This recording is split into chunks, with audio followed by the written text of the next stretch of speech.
Buongiorno, benvenuti alla TG Sicilia, le principali notizie.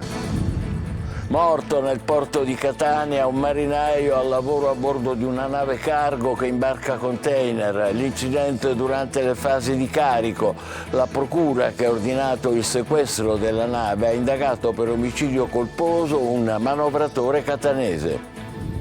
Dolore e rabbia dei sindacati, la sicurezza sul lavoro è uno dei referendum promossi dalla CGIL, obiettivo abrogare la legge che impedisce in caso di infortuni di estendere la responsabilità all'impresa appaltante. Solo a Palermo il 15% degli edili lavora in nero. Da Marsala partita una petizione popolare contro la mala sanità nel Trapanese. Nel pomeriggio Schifani vedrà i vertici dell'azienda sanitaria nell'occhio del ciclone per i clamorosi ritardi dei referti per i malati di tumore. Agrigento, asilo comunale per 60 bambini in costruzione nella Villa del Sole, a un passo dalla Valle dei Templi, esposto del Codacons. Quella è un'area sottoposta a vincoli. Palermo, rifiuti nel centro storico dopo il flop della partenza della raccolta differenziata, immondizia anche nel percorso arabo-normanno cittadino. A Catania il primo carnevale dedicato al rispetto per l'ambiente, sfilata nel centro storico con alunni, genitori, insegnanti impegnati a diffondere le regole sul corretto smaltimento dei rifiuti, e per produrre energia pulita arriva anche un accordo tra i vescovi della Sicilia e la regione, il debutto nella comunità green che sorgerà ad Acireale. Cinema, Follemente, la nuova commedia romantica di Paolo Genovese, è campione di incassi. Al TG Sicilia il regista è uno dei protagonisti, Rocco Papaleo, a Catania per la promozione del film. Calcio, il Catania prova a guardare avanti e dopo 3 pari consecutivi sul campo del Latina andrà in cerca dei 3 punti. Alessandro Zarbano in pole position per la carica di direttore generale.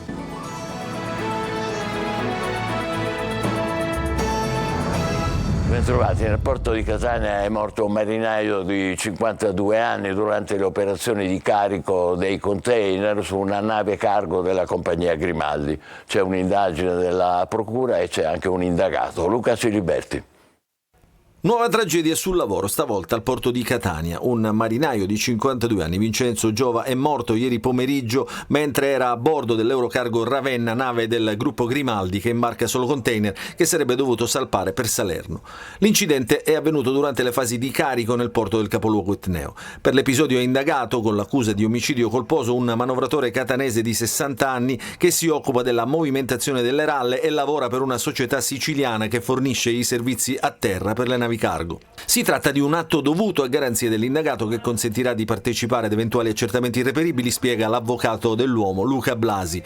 Al vaglio della Procura di Catania, nell'inchiesta seguita dalla giunta Agata Sant'Onofrio e dalla PM Lina Trovato, la posizione di 2 operai che si trovavano sul posto. Non è ancora chiara la dinamica dell'incidente e sembra che a scoprire il cadavere sia stato uno di questi operai. Tra le ipotesi anche quella che la vittima sia rimasto schiacciato da una pesante catena che serve per assicurare i container durante la navigazione.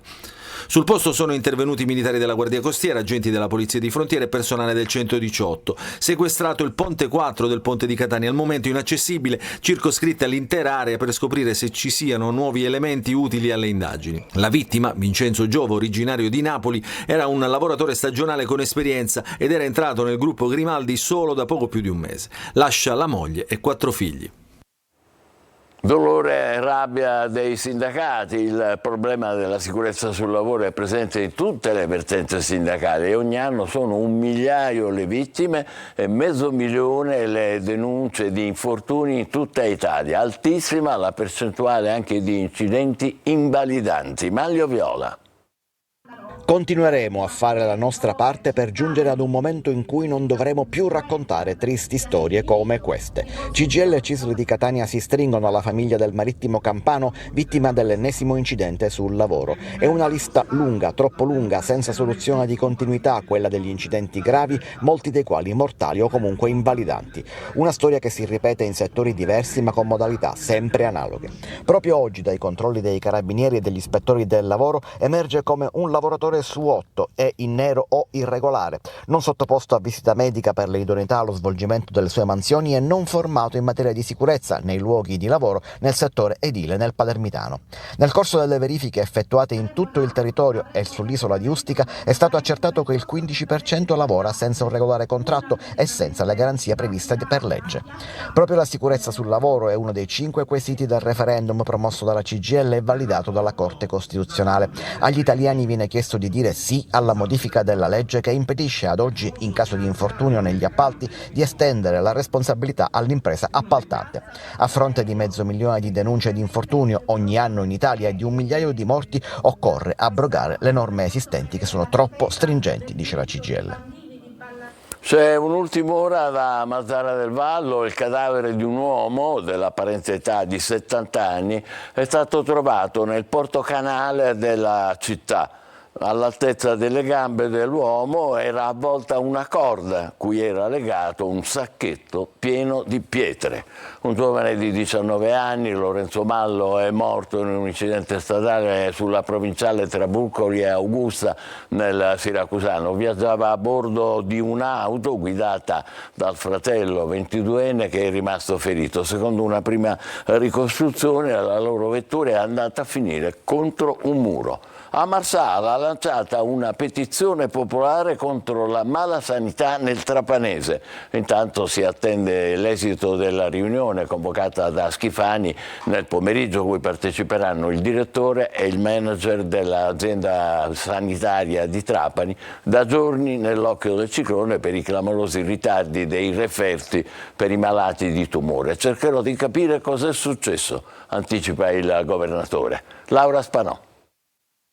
Si arricchisce ad un nuovo capitolo la vicenda di Maria Cristina Gallo, l'insegnante di Mazara del Vallo malata di cancro che ha atteso 8 mesi prima che dall'ASP di Trapani arrivasse il risultato di un referto istologico importante e di stamane infatti una petizione promossa a Marsala da un gruppo di cittadini per denunciare la drammatica situazione in cui versa la sanità pubblica della provincia di Trapani. La petizione con oltre 120 firme sarà inviata al presidente della regione Renato Schifani, che per questo pomeriggio ha convocato direttore e manager dell'ASP trapanese, mentre la procura di Marsala ha già aperto un'inchiesta su quanto accaduto alla signora Gallo, ormai diventato un caso emblematico di quanto sia malata la sanità siciliana. La procura di Marsala ha già acquisito le cartelle cliniche all'ospedale a Pelaiello di Mazara, in cui a dicembre del 2023 la signora fu operata.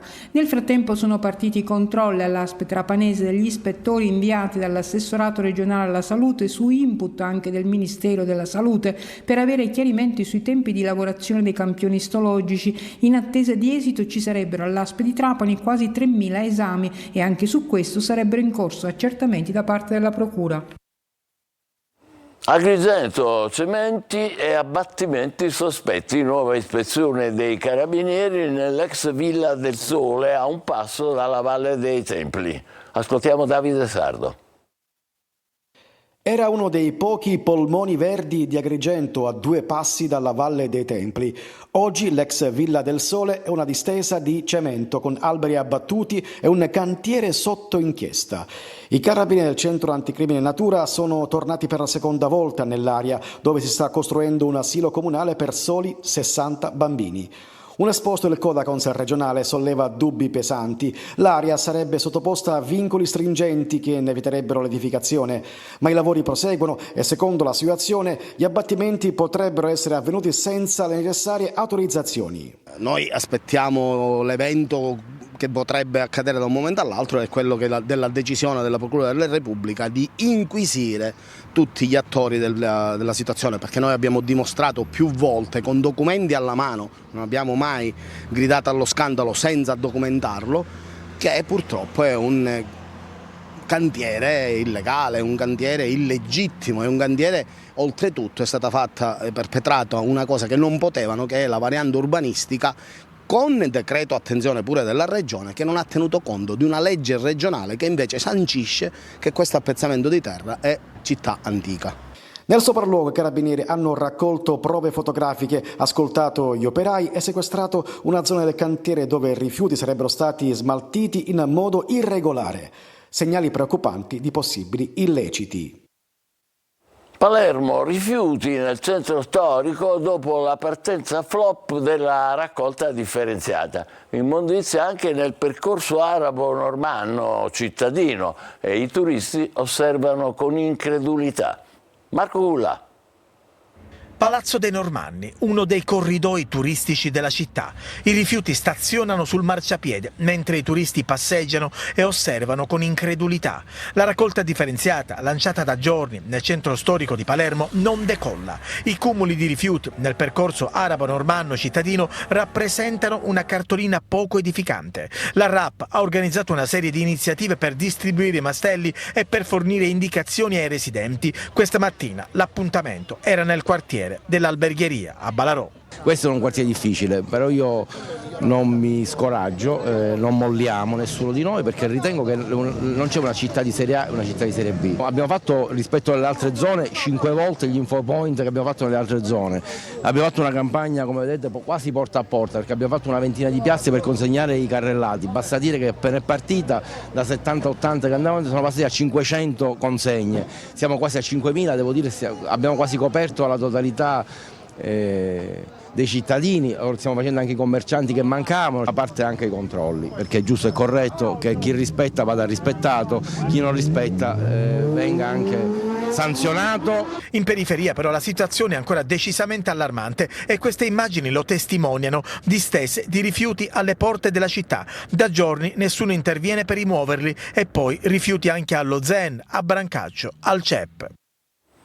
Green Revolution, rivoluzione verde a Catania. Il primo carnevale è dedicato al rispetto per l'ambiente. C'è stata una sfilata nel centro storico con alunni, genitori, insegnanti impegnati a diffondere le regole sul corretto conferimento dei rifiuti. Tonino De Mana. Possiamo chiederti come sei vestita? Sono vestita proprio, io rappresento in civiltà sovrana. In civiltà sovrana che si aggira tra i bambini a distribuire coriandoli. Gruppi mascherati a tema e rispetto per l'ambiente. A Catania è andato in scena il primo carnevale targato Green Revolution. Protagonisti gli studenti delle scuole Etnee e Gema, la società che si occupa della raccolta dei rifiuti nell'8 nell'ambito delle iniziative promosse dalla Direzione Ecologia e Politiche per l'Ambiente del Comune di Catania. La parata colorata e festosa è partita dal centro polifunzionale di via Zurria per concludersi in piazza Mazzini con un suggestivo passaggio in piazza Federico II di Svevia. Studenti in maschera circondati da genitori e insegnanti pronti a fornire utili nozioni sulla raccolta differenziata. È importante fare la raccolta differenziata per la città e per il nostro futuro. Noi sappiamo che dobbiamo vivere il futuro e per vivere il futuro è importante fare la raccolta differenziata. Distribuiti speciali coriandoli realizzati, neanche a dirlo, con carta riciclata. E adesso arriva anche un accordo tra i vescovi della Sicilia e la Regione per produrre energia pulita. La prima verde appunto sorgerà ad Acireale. Adelaide Barbagallo. Il caro bollette affligge tanti siciliani che continuamente bussano alla porta delle Caritas delle diocesi dell'isola. La Chiesa guarda ai loro bisogni e contemporaneamente alle energie rinnovabili con pannelli solari da installare nelle strutture di sua proprietà. La prima comunità energetica rinnovabile e solidale nasce con un accordo tra la Cesi e la Regione. La presentazione a Palazzo d'Orléans a Palermo. L'importanza è sia sul piano della cura del creato, perché da anni i dati che ci comunicano riguardano il surriscaldamento, i problemi ecologici e pare che questo possa essere un grosso aiuto, i tecnici ci dicono così. Dall'altra c'è la solidarietà, comunità solidali, perché secondo le leggi del governo nazionale e regionale ci dovrebbe essere un plus che noi possiamo, la comunità può ridistribuire a chi è nel bisogno. Questo studio di fattibilità dovrebbe mirare a realizzare quanto prima questa comunità, che dovrebbe essere un progetto pilota, e i miei confratelli vescovi sono già informati e sanno e hanno approvato questa possibilità. La prima CER è pronta a partire ad Acireale.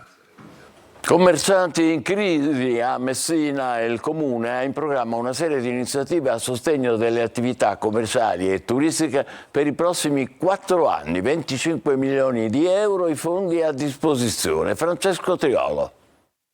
Un pacchetto di misure di investimenti per dare sostegno all'economia locale e al tessuto commerciale. Messina mette sul piatto 25 milioni di euro ed una programmazione quadriennale che nelle intenzioni del Comune servirà a supportare le attività produttive ed affrontare le sfide economiche attuali. Si tratta di un piano di investimenti appunto di 25 milioni, si va dalla riduzione della tassa rifiuti del 15% per le categorie del commercio e turismo a partire dal 2026, quindi i parcheggi di interscambio gratuiti fino al 2028 per favorire l'accessibilità ai centri commerciali e alle zone turistiche, quindi la riduzione del 50% del suolo pubblico e dei canoni mercatali fino al 2028 per agevolare le attività all'aperto e il commercio locale, infine l'azzeramento del costo del servizio idrico per le attività commerciali e ricettive a partire dal 2026. È un punto di partenza, si parte un po' sottotono, ecco, perché il 2025 riguarderà solo alcune categorie, però ecco, il fatto che poi ci sarà un triennio successivo e si potrà quindi, come dire, pianificare, ha usato questi termini che mi hanno colpito l'amministrazione, pianificare, progettare orizzonti, che sono delle parole a mio avviso nuove e che sono fondamentali proprio per un'amministrazione. L'obiettivo di queste misure è quello sì di stimolare l'economia locale, incentivando le attività produttive e migliorando la qualità dei servizi per cittadini e turisti, ma anche di incentivare la nascita di nuove attività. I settori chiave includono artigianato, agroalimentare, green economy e digitalizzazione, con incentivi specifici appunto per chi decide di tornare ad investire nella città. Cinema Follemente, la nuova commedia romantica di Paolo Genovese, è campione di incassi al box office. Abbiamo incontrato il regista e uno dei protagonisti, Rocco Papaleo, a Catania per la promozione del film. Emanuela Corsi. A te non piacerebbe spegnere il cervello? Questa qui non ci ascolta. È un film in cui si riesce a staccare il cervello per 1 ora e mezzo, in maniera leggera, però poi quando esci qualche pensiero, qualche riflessione, qualche risata la fai. Un'idea originale, un cast importante, la regia di Paolo Genovese e le musiche dei Queen, e il successo è servito. Follemente, campione di incassi al box office, racconta ciò che succede nella testa di un uomo e di una donna, interpretati da Edoardo Leo e Pilar Fogliati, al loro primo appuntamento. Ti ha fatto strano l'invito a casa? Strano? No. Una divertente commedia romantica che ci fa entrare nei pensieri dei due protagonisti, dove si scontrano varie personalità che discutono, litigano, gioiscono e si commuovono per cercare di avere il sopravvento sulla decisione finale. Ad interpretarle Vittoria Puccini, Claudia Pandolfi, Emanuela Fanelli e Maria Chiara Giannetta per lei. Per lui Claudio Santamaria, Marco Giallini, Maurizio Lastrico, Rocco Papaleo, che scherza ai nostri microfoni sul suo personaggio, Valium. Cos'ha questo personaggio? Quello che vedi, una certa instabilità, un po' di follia, un po' di ansia. Ma come siete fatti voi maschi? Assetto tartaruga, testacina, non un fiato. Credo che sia proprio questo l'appeal forte di questo film, proprio aver messo in luce quante sfumature diverse, quanti inciampi, no, possono avvenire dentro di noi. Non solo le donne hanno queste menti complicate, anche gli uomini. Anche loro hanno le loro insicurezze, le loro debolezze, le loro paure. Forse proprio per il fatto che le menti femminili sono più sofisticate e complicate, noi ci sentiamo ancora più in difficoltà. Questa scelta miniconne e stivaletto mi sembra molto equivoca. E noi siamo equivoche. Molto divertente. Facciamo una breve pausa, tra poco per il calcio in casa Catania si lavora per ritrovare la vittoria. State con noi.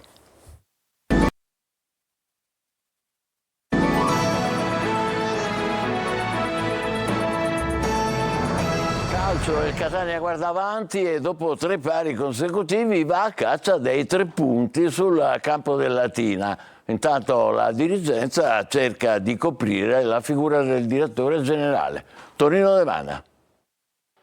2 squadre che non vincono da 3 turni. Il Catania, che ha collezionato 3 pareggi per 1-1, e il Latina, che ha fatto addirittura peggio, 1 sconfitta e 2 pari. Il match del Francioni non stuzzica certo i palati fini del calcio, che per divertirsi dovranno rivolgersi altrove. Eppure la sfida mette in palio punti pesanti per motivi opposti di classifica, anche perché il Catania, seppur senza brillare, può dire la sua ancora in chiave playoff. Serviranno convinzione, consapevolezza dei propri mezzi ed un pizzico di fortuna, visto che Mimmo Toscano, ormai dall'inizio del campionato, è costretto a consultare il medico prima di stilare la formazione. E in tema di infortuni non arrivano buone notizie per Inglese, il cui recupero subisce un'altra battuta d'arresto.